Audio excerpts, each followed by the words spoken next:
دنیا کی نعمتوں پر خوش ہونا، یا یوں کہہ لیں کہ دنیاوی خواہشات کے پورے ہونے پر خوش ہونا اور زیادہ ہنسنا، یہ عقل مندوں کی نشانی نہیں ہے۔ اسلام کے نزدیک اور اسلام میں، کیونکہ ہمارے آقا کریم صلی اللہ علیہ وآلہ وسلم کا ارشاد ہے، آپ نے فرمایا کہ اگر تم وہ جان لو جو میں جانتا ہوں تو تم کم ہنسو اور زیادہ رو۔ کیوں؟ کیونکہ تم نے نہ جہنم دیکھی، نہ اس میں ہونے والے عذاب دیکھے، صرف سنے ہیں۔ اور اگر تم اس کی ہولناکیاں دیکھ لو تو تمہارا وہ حال ہو کہ جس کا تم گمان بھی نہیں کر سکتے۔ اس لیے ہمارے بزرگان دین کم ہنسنے کے حوالے سے اور دنیاوی چیزوں کے ملنے سے بھی وہ خوف میں رہتے تھے۔ کیوں خوف میں رہتے تھے؟ ان کا ایک ذہن، ایک نظریہ یہ ہوتا تھا کہ کہیں آخرت میں ملنے والی نعمتیں ہمیں دنیا میں ہی نہ مل جائیں، اور ایسا نہ ہو کہ آخرت میں ہمارا کوئی حصہ ہی نہ رہے۔ اس لیے اگر ان کو کوئی نعمت، کوئی چیز ملتی تو وہ اس کو ڈر کے ساتھ استعمال کرتے تھے کہ کہیں ایسا نہ ہو کہ آخرت کی جو نعمتیں ہیں وہ ہم دنیا میں ہی استعمال کر لیں اور آگے ہمیں ملے ہی کچھ نہ۔ آج ہم نے اپنے بزرگوں کا طریقہ چھوڑ دیا۔ آج ہماری خواہشات بہت زیادہ ہیں، اگر وہ پوری ہو رہی ہیں تو ہم سمجھ رہے ہیں کہ ہم بڑے قابل انسان ہیں، بڑی پہنچی ہوئی چیز ہے کہ ہم جو کہتے ہیں ہمیں مل جاتا ہے۔ حالانکہ ہمیں تھوڑا غور و فکر کرنا چاہیے۔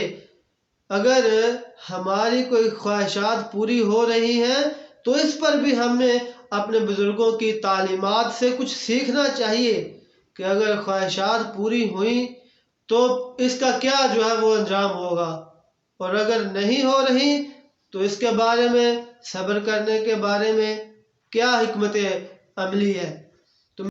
اور بزرگوں کی تعلیمات کے حوالے سے میں ایک دو بات آپ کی گوش گزار کروں گا۔ حضرت عبداللہ بن مسعود رضی اللہ تعالیٰ عنہ آپ فرماتے ہیں کہ وہ بندہ کیسے جو ہے وہ خوش رہ سکتا ہے کہ اس کے پیچھے جو ہے وہ موت بھی لگی ہو اور اس کو پتا ہو کہ بھئی اللہ تعالیٰ نے جہنم بھی جو ہے وہ بنائی ہوئی ہے۔ یعنی فرماتے ہیں کہ ہنسنے والے پر تعجب ہے، حالانکہ اس کے لیے جو ہے جہنم ہے، اور ہنس رہا ہے حالانکہ اس کے پیچھے موت لگی ہوئی ہے۔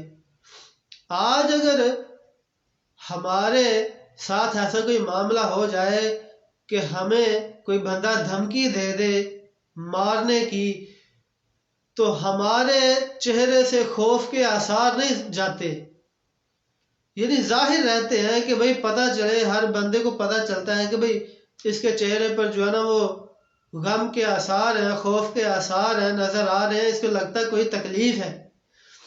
آج یہ حالات ہے تو حضرت عبداللہ بن مسعود فرماتے ہیں کہ جو بندہ جانتا ہو کہ بھئی میرے لیے جہنم ہے، میرے اعمال کے سبب جہنم ہے، اور میرے سر پر جو ہے وہ موت کھڑی ہے، منڈلا رہی ہے، وہ کیسے ہنس سکتا ہے، مسکرا سکتا ہے؟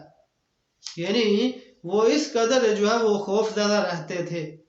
اور حضرت حسن بصری رحمۃ اللہ علیہ کے بارے میں عبد الوہاب شعرانی رحمۃ اللہ علیہ آپ فرماتے ہیں کہ آپ کو جو بندہ بھی دیکھتا وہ یہی کہتا کہ ان پر پتہ نہیں کتنا سخت یعنی مصیبت والا زمانہ جو ہے وہ آیا ہوا ہے۔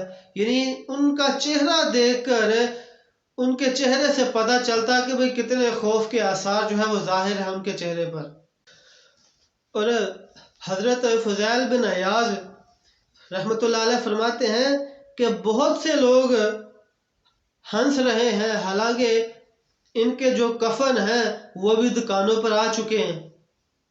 یعنی ان کو پتہ بھی نہیں ہے کہ ان کے کفن جو ہے وہ دکانوں پر آ چکے ہیں، ان کی موت ان کے سر پہ ہے، لیکن ان کو کوئی خوف نہیں ہے، کوئی غم نہیں ہے، یہ ہنس رہے ہیں، مسکرا رہے ہیں، اپنے کاموں میں مشغول ہیں۔